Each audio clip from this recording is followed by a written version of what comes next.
What's going on, everybody? LK here, back at it again with another video, and today some more Dragon Ball. Today I wanted to talk about one of the new mechanics for Season 3 called Limit Break. I guess it's been about a week now, or like a little over a week since the patch dropped. This is one of like the more important, blatantly obvious changes that they made to the game. And this is one that's kind of important too, because one of the things they mentioned with Limit Break is that they were worried about people making like big comebacks, like 3 vs 1 comebacks. Generally, not always, but generally in this game previously, if you had like a 3-character lead on somebody, you probably should win the game, unless they have a character that is like really good solo, and that's a whole other thing to talk about, right? Anchors and stuff like that. It's kind of hard to come back, especially since also as time goes on too, or went on I should say, people tend to use their sparking on their first character, not on their last character, because the whole goal was to get a lead in the first place, not to come back from behind. It's much easier, despite me saying it's pretty hard in this game, because it kind of is. Overall, in the whole scope of things, it's much easier to hold your lead than to have to come back. So we have this new mechanic, Limit Break. So when I saw it originally, I get the logic behind it too. After playing with it and against it, I don't know, I still don't really have like a feeling about it.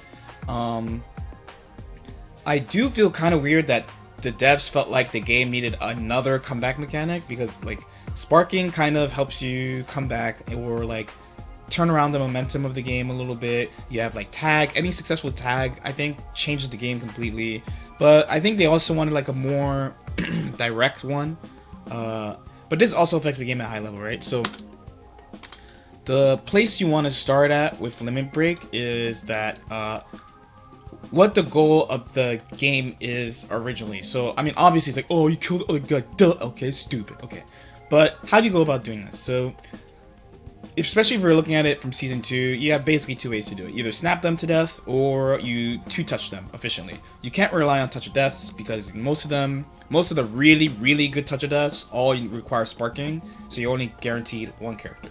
So you either want to 2-touch or snap. Right now, it's pretty much you just want to 2-touch them over and over, right?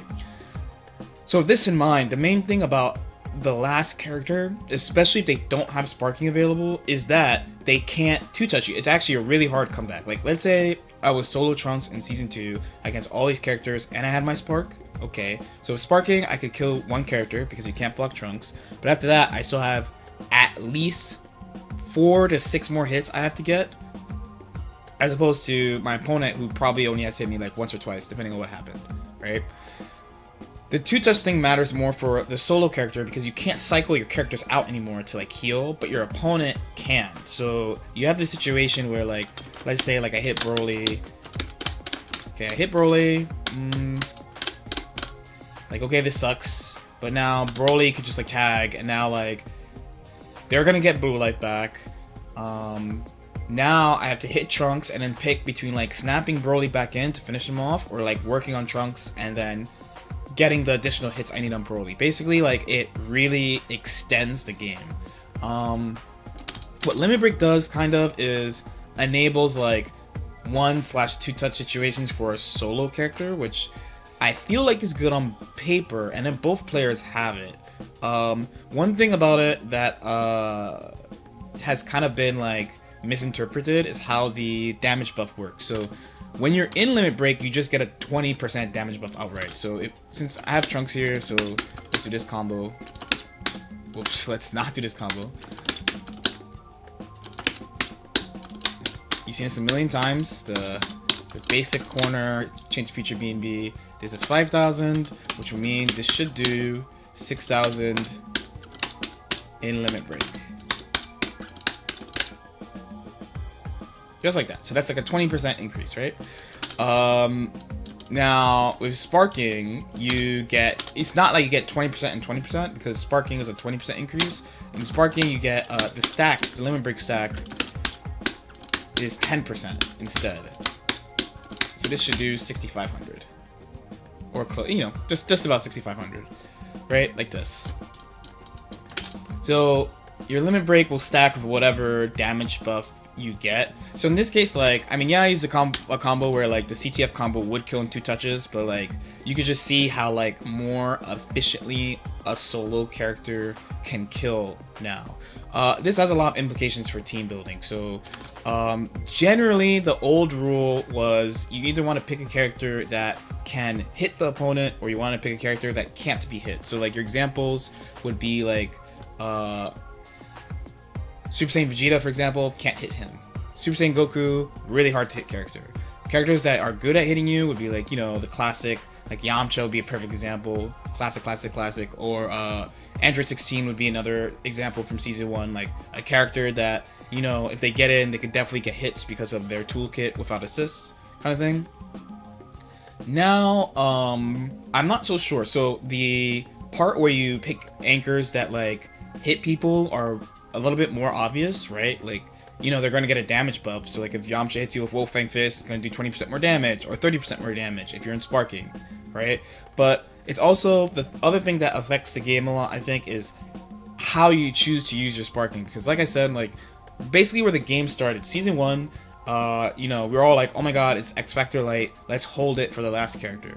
Then over time we got to, you know, it's so important to have a 3 character lead, like to have the life lead, that you either use sparking to give you the character lead or keep the character lead, one of those two. You don't really, and especially if you look at Season 2, late in Season 2, see people holding their sparking for the last character, unless the game just kind of just is out of control, right? Like just some stuff happens, and then like all of a sudden you have one character and they have sparking, and you go, oh, whoops, well, now I'll do my best, right? Now with Limit Break, it seems to be like a 50-50 type of thing. Like no one's really sure what to do. I feel like overall, at least in my understanding of versus games, like as far as I know, Marvel's the only example. I'm saying Marvel 3 when I say Marvel. The only example of where like you want to hold like your power up for your last character because of how powerful those characters can be.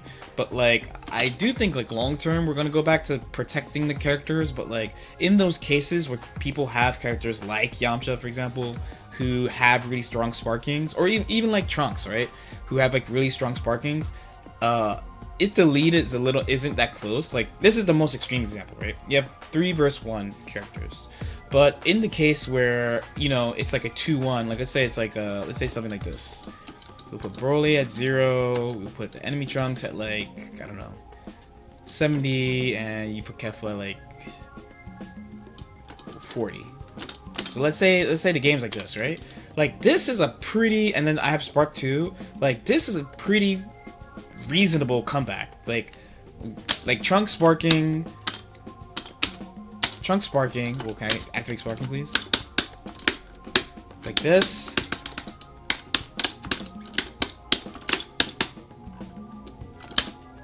Like if this is not dead, this is like really close to dead. It's like 1 mix-up death.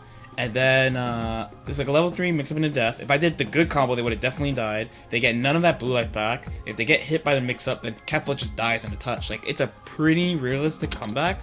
So I mean, at this point, I'm just not sure how it'll affect the dynamic of the game and the team building that people are trying to do. Let me know if you have any questions about this. I do think it's a pretty important mechanic. You'll see a lot of like, I think in the future, people build teams with this in mind, and people maybe using sparking with this in mind. In my case, like I have started saving sparking a little bit just to see like how it affects the game and stuff, but generally I've been using sparking the old way. Like and subscribe if you feel like it, and I'll see you next time. Peace.